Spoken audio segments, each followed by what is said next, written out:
Good morning सभी बच्चों को। आज हम बीएड फर्स्ट ईयर के सभी बच्चों का जो फर्स्ट पेपर है शिक्षा के दार्शनिक एवं समाजशास्त्री परिप्रेक्ष्य, उसमें हम शिक्षा के सामाजिक आधार के विषय में चर्चा करेंगे।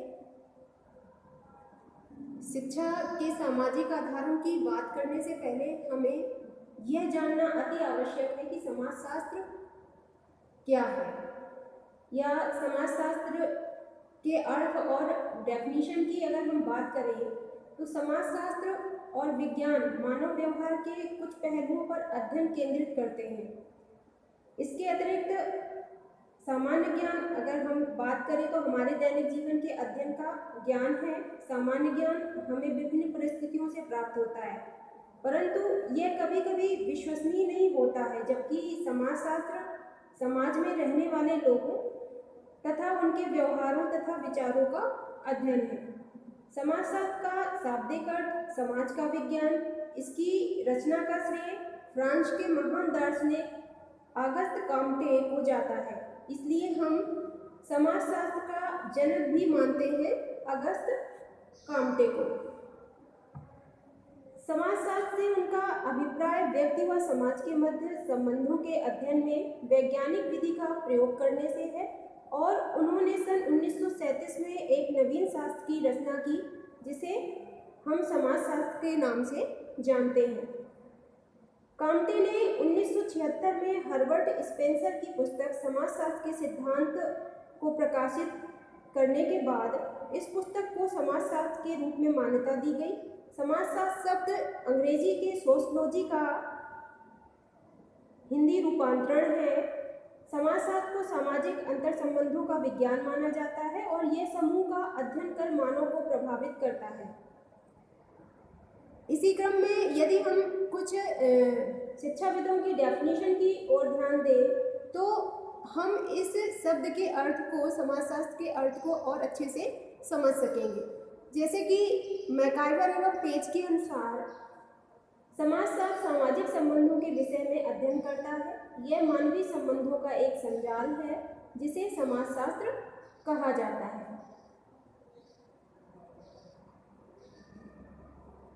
गिलिन और गिलिन के अनुसार व्यापक अर्थों में समाजशास्त्र वह विज्ञान है जो मानव समूहों के सहयोग से उत्पन्न होने वाली अंतःक्रियाओं का अध्ययन करता है। तो हमने देखा कि मैकाइवर और गिलिन या ऑगस्ट कॉम्टे जिन्होंने भी समाजशास्त्र की व्याख्या की है, उनके अनुसार यह एक इस तरह का विज्ञान है जिसका लक्ष्य मनुष्य के सामाजिक जीवन और उसके सांस्कृतिक तत्व, प्राकृतिक परिवेश या सामूहिक कार्यों, सांस्कृतिक तथा व्यक्तित्व पर भिन्न भिन्न संस्कृतियों के जो भी प्रतिमान के प्रभाव या परिवर्तन हैं, उनके संबंध के बारे में हम एक प्रकार से शोध के आधार पर ज्ञान की खोज करते हैं। यानी इन सब चीज़ों का अध्ययन हम जिस शास्त्र में करें वह समाजशास्त्र के रूप में जाना जाएगा। बात करते हैं हम इसकी प्रकृति की, समाजशास्त्र की प्रकृति, नेचर ऑफ सोशलॉजी। तो नेचर ऑफ सोशलॉजी क्या हो सकती है? समाजशास्त्र एक विशुद्ध विज्ञान है, समाजशास्त्र एक अमूर्त विज्ञान है, समाजशास्त्र में सामान्यीकरण पर बल दिया जाता है, समाजशास्त्र एक तर्क संगत एवं अनुभव आश्रित विज्ञान है, समाजशास्त्र एक सामान्य विज्ञान है, विशिष्ट समाज विज्ञान नहीं, समाजशास्त्र सिद्धांतों पर आधारित विज्ञान है। अब हम इसके सभी एक एक पॉइंट पर थोड़ा सा विस्तृत रूप से जानकारी लेंगे।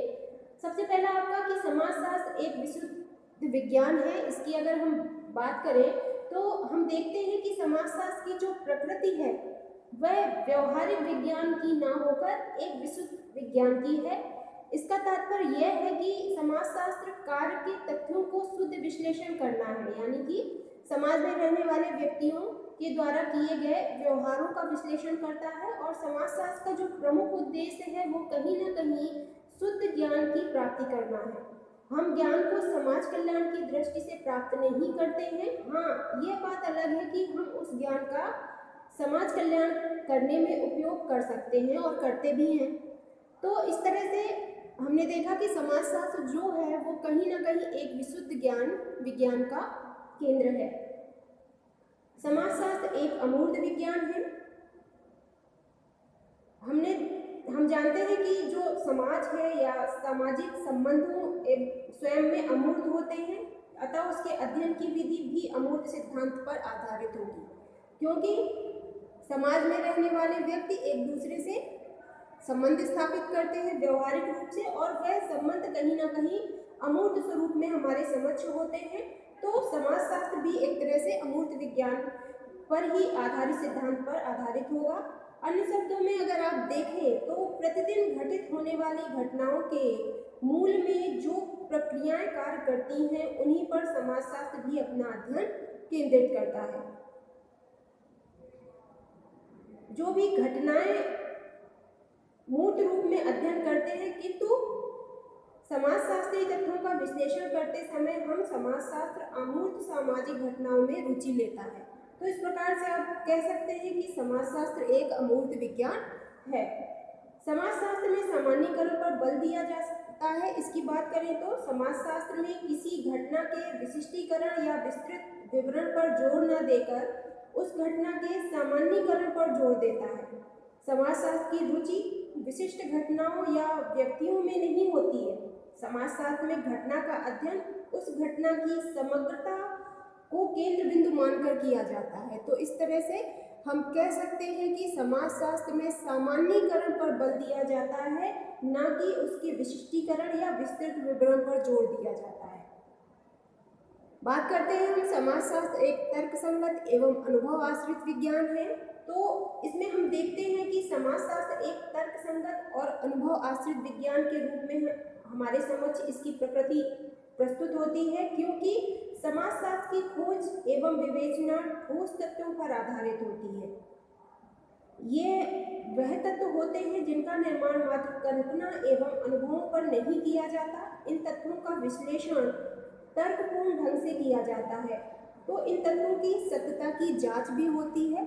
इस तरह से हम कह सकते हैं कि समाजशास्त्र तर्कसंगत है, समाजशास्त्र व्यक्ति के अनुभवों पर आश्रित विज्ञान है, तो ये इसकी प्रकृति के रूप में उभर कर सामने आता है।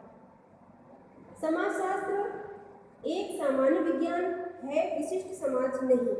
अगर हम इसकी बात करें तो समाजशास्त्र जीवन के सामान्य पक्षों का अध्ययन करता है, न कि जीवन के किसी विशिष्ट पक्ष का।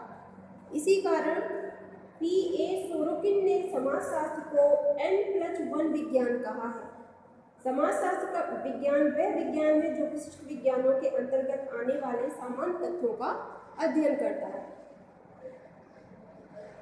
समाजशास्त्र सिद्धांतों पर आधारित विज्ञान है।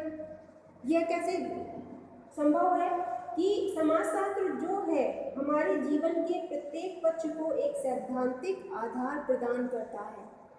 सामाजिक जीवन में होने वाली प्रक्रियाएं एवं मूल विद्यमान है, इन सभी की सैद्धांतिक विवेचना समाजशास्त्र करता है।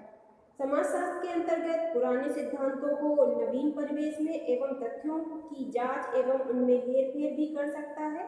अतः इसमें कोई संदेह नहीं है कि समाजशास्त्र की प्रकृति वैज्ञानिक है, तथा समाजशास्त्रीय अध्ययनों से यह भी स्पष्ट होता है कि इसकी जो प्रकृति है वह कहीं ना कहीं इसका जो दृष्टिकोण है वह वैज्ञानिक है, परंतु आप यह भी देखते हैं कि यह विषय जितना वैज्ञानिक है उतना ही प्राकृतिक और चिकित्सा विज्ञान पर भी आधारित है। तो अध्ययन की विषय वस्तु और उसकी जो भी प्रविधियां या सीमाएं हैं जिसके कारण समाज पर आधारित ये जो आपका विषय है समाजशास्त्र, इसकी जो प्राकृतिक विज्ञानों की बराबरी में कभी खड़ा नहीं हो सकता है, क्योंकि अध्ययन की अगर हम बात करें तो यह विषय वस्तु और उसकी प्रविधियों की कुछ सीमाएं हैं जिनके कारण समाजशास्त्र कभी किसी प्राकृतिक विज्ञानों की बराबरी में हम इसको सम्मिलित नहीं कर सकते हैं। तो इस तरह से आपने देखा कि समाजशास्त्र का क्षेत्र व्यापक है और इसके अंतर्गत सभी सामाजिक संबंधों और क्रिया कलापों को या अंतःक्रियाओं को, इसके परिणामों का अध्ययन इसमें किया जाता है। इसके अंतर्गत समस्त सामाजिक संबंधों के परिणामों के सामान्य रूप का ही हम अध्ययन करते हैं, विशिष्ट रूप का नहीं करते हैं। एग्जाम्पल तौर पर अगर आप देखें तो जैसे कि राज्य अपने नागरिकों के संबंध, क्रियाओं तथा परिणामों का अध्ययन करता है, ना कि उसमें राजनीतिक विचारधारा और सिद्धांतों का। तो इसलिए समाजशास्त्र को भी हम सामान्य सामाजिक विज्ञान भी कहा जा सकता है। और जो आपकी डेफिनेशन मैकाइवर ने दी है उसको अगर आप ध्यान में रखें तो कहीं ना कहीं स्पष्ट होता है कि समाजशास्त्री होने के कारण हमारी रुचि सामाजिक संबंधों में है। इस कारण नहीं कि वे सामाजिक संबंध जो हैं वो आर्थिक, राजनीतिक अथवा धार्मिक है, अपितु इस कारण कि वे सामाजिक भी हैं। तो इस तरह से हमने देखा कि समाजशास्त्र की जो प्रकृति है वो कहीं ना कहीं विशुद्ध विज्ञान, अमूर्त विज्ञान, सामान्यीकरण पर बल देते हुए अनुभव आश्रित विज्ञान के रूप में हमारे समक्ष उभर कर आती है। तो ये था आपका जो टॉपिक समाजशास्त्र के सामाजिक आधार, उस पर हमने बात की समाजशास्त्र का अर्थ एवं परिभाषा की और उसकी प्रकृति की। आगे अगली क्लास में हम बात करेंगे शैक्षिक समाजशास्त्र की, यानी एजुकेशनल सोशलॉजी की। तो इस पर चर्चा हम कल करेंगे।